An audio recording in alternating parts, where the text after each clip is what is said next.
BPSC का 67 exam cancel हुआ है। जिनका भी 125, 30, 40, 45, 149 जिनका भी आ रहा होगा, सो फिर से अलर्ट हो जाइए, सावधान हो जाइए, क्योंकि सिलेबस में बदलाव आने की संभावना बढ़ गई है।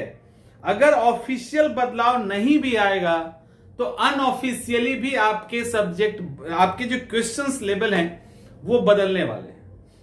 ये जो झलक दिख रहा था ना, अभी के एग्जाम में जो झलक दिखा, जो क्वेश्चन पेपर आपका आउट हो गया, ये एक झलक था। अभी और भी आने वाला है, क्योंकि हिस्ट्री के क्वेश्चंस को लेके ये लेके मैंने बड़ा ही बहुत ही बाहियात टाइप के सवाल थे, और लगता है इसका असर हुआ है। एक कमिटी आयोग ने बैठा दी है, एक कमिटी बैठा दी है। इस कमिटी के रिकमेंडेशन पे यूपीएससी पैटर्न पे आपके एग्जाम लेने की बातें चल रही है। तो पैटर्न क्या होगा क्लियर नहीं है, लेकिन एक चीज की क्लियरिटी है कि आपके क्वेश्चन के स्टैंडर्ड बढ़ जाएंगे। अब ये नहीं कि महात्मा बुद्ध का जन्म कहां हुआ था और शेरशाह का मकबरा कहां है और कुंवर सिंह का जन्म कहां हुआ था, इस तरह के क्वेश्चंस आपको ना के बराबर या बहुत कम देखने को मिलेगा। अब लुसेंट वाले, जो लुसेंट और क्राउन वाले स्टूडेंट का जो भीड़ है वो छटेगा, और जो रियली में पीसीएस और यूपीएससी के कमीशन की तैयारी करने वाले जो जेन्युइन स्टूडेंट हैं वो टिकेंगे उसके अंदर। क्योंकि इस बार के फैक्ट्स में भी बहुत सारे पहाड़ हो गए थे जेन्युइन कैंडिडेट। खैर कोई बात नहीं, अभी पेपर तो कैंसिल हो गया। और एक चीज और, सबको मौका मिलेगा। जिन्होंने एडमिट उसके अंदर एडमिट कार्ड डाउनलोड किया नहीं किया, जो एग्जाम दिए नहीं दिए, उन सबको मौका मिलेगा। हाँ, एक द्वंद अभी चल रहा है कि जिन्होंने 2 बार अटेम्प्ट दिया उनको क्या रियायत मिलेगी कि नहीं। हम लोग उसके लिए भी रिक्वेस्ट कर रहे हैं कि उनको भी रियायत दिया जाए, कम से कम इस साल के लिए। पेपर लीक हुआ है तो एटलीस्ट इतना तो कर दो।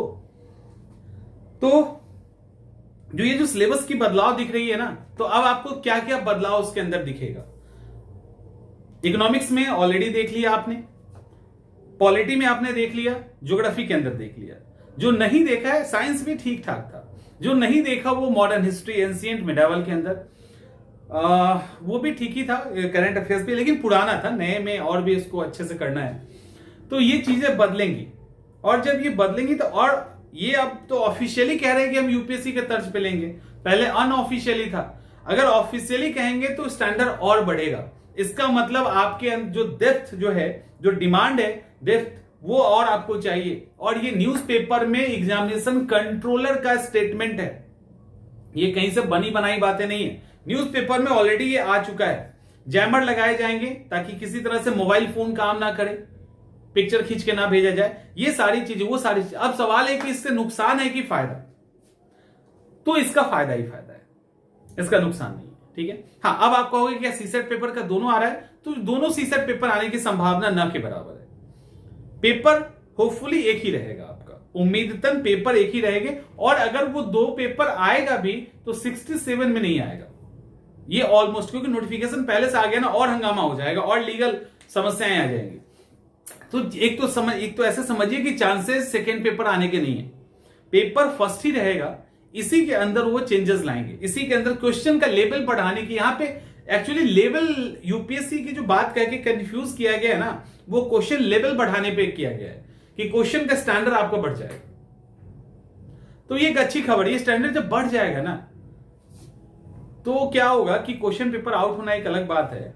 मतलब यूपीएससी में क्या है, एक तो क्वेश्चन पेपर इतना लेंदी हो जाता है कि आपको कोई किताब भी दे देगा तो आप उस पेपर को बैठ कर सॉल्व नहीं कर सकते। तो वो जब हो जाएगा ना, तो चोरी की संभावनाएं कम हो जाएगी। राजस्थान भी ठीक ठाक हो गया है। मतलब इस तरह की चीजें जहां जहां चेंजेस लाए गए हैं, वहां इसका पॉजिटिव रिजल्ट देखा गया है। ये भी पॉजिटिव है, लेकिन उन स्टूडेंट के लिए दिक्कत करेगा जो खुश हो रहे थे कि सर इतना आसान दे रहा है क्वेश्चन, आप क्यों भड़क रहे हो, इतना होना भी चाहिए, इतना देना भी चाहिए, क्या करेंगे, बच्चों को उत्साहित किया जाता है फलाना ढिमाका। तो उनको दिक्कत हो सकती है यहां पे। और जो प्योर अच्छे से किताब पढ़ रहे हैं, अच्छे से तैयारी कर रहे हैं, उनको फिर दिक्कत नहीं होगी। शॉर्टकट जो मारना चाह रहे हैं ना, वो फंस जाएंगे, वो फंसेंगे, अटकेंगे, सब कुछ होगा उनके साथ। लेकिन जो डिटेल एनालिसिस करके अच्छे से पढ़ रहे हैं, उनको फायदा मिलने वाला है। निगेटिव मार्किंग की बात करो तो निगेटिव मार्किंग का भी कोई ऐसा जिक्र नहीं है। निगेटिव मार्किंग 67 में तो लागू नहीं हो रहा, 68 में देखते हैं क्या होता है। तो निगेटिव मार्किंग में लागू नहीं हो रही। लेकिन ये जो पेपर लीक हुआ, इसने ये जरूर तय कर दिया कि अब चीजें बदलेंगी। और बदलनी भी चाहिए, बदलनी भी चाहिए, और बदलाव सकारात्मक है। तो अब आप अपने माइंडसेट को बदलिए, अपने पढ़ाई को और ट्यून कीजिए। ट्यून करने की जरूरत है, उस डेप्थ को एग्जामिनेशन के अंदर लेके आइए। आज ज्योग्राफी का भी मैंने बहुत डिटेल वीडियो बनाया था, उन सबको अप्लाई कीजिए, उसके अंदर काम कर जाएगा। ठीक है, तो होपफुली कि सिलेबस चेंज को अलर्ट के लिए अलर्ट रहना है। हाँ, सीडीपीओ में ऐसा कोई अभी देखने को नहीं मिलेगा आपको। सीडीपीओ में एज इट इज जो पहले का पैटर्न है वही फॉलो किया जाएगा, और कुछ यहां पे नहीं है। सीडीपीओ को लेकर हम बात करते हैं, ये एक इंपॉर्टेंट जानकारी है ताकि आपके दिमाग में ये चीज आ जाए। अच्छा, एक और बात, क्या ये जो सिलेबस बदल रहा है, तो यहां पे सिलेबस के बदलाव से आपके पढ़ाई पे कितना असर पड़ेगा?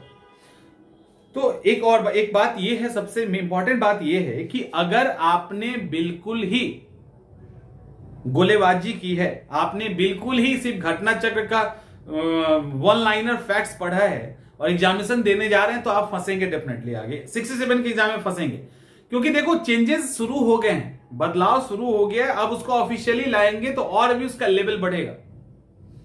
दूसरा, वर्ड और कॉम्प्लेक्स होगा, और भी उसके अंदर जो है ना शब्दों का जो चयन होगा वो और कठिन होता जाएगा। दूसरी चीजें होंगी कि अगर आप पहले से ही चीजों को, किताबों को पढ़ते आ रहे हैं, तो कुछ ऐसे टॉपिक हैं जो हम आगे डिस्कस करेंगे रेगुलर।